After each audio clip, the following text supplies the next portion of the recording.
Quel avenir pour notre planète? Bien avant l'ouverture du sommet sur le climat, le débat s'est invité en plein cœur de Copenhague à travers cette exposition consacrée aux 100 lieux les plus menacés.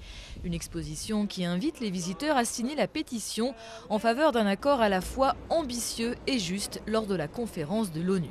Depuis quelques mois, ici encore plus qu'ailleurs, on parle énormément d'environnement, un domaine dans lequel le Danemark, champion en matière d'énergie renouvelable, a une longueur d'avance sur bien des pays.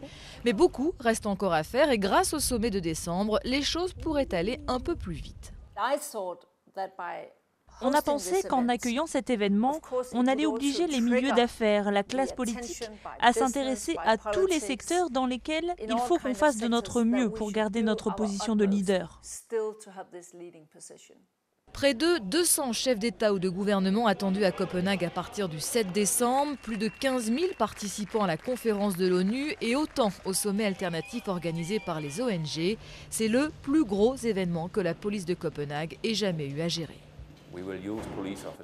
Nous allons mobiliser des policiers dans tout le pays pour venir en aide à ceux de Copenhague.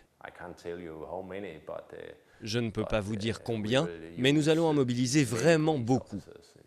Peut-être plus d'un sur deux. Ce qui voudrait dire environ 6 000 hommes mobilisés pour faire face à deux grandes menaces, actions terroristes contre les dirigeants présents ou offensives musclées de certains groupuscules extrémistes. Tout cela, évidemment, a un coût pour le Danemark, 80 millions d'euros rien que pour la sécurité du sommet, plus de 134 millions pour l'ensemble des coûts d'organisation. Une addition trop élevée pour certains habitants, mais que le gouvernement tente de relativiser.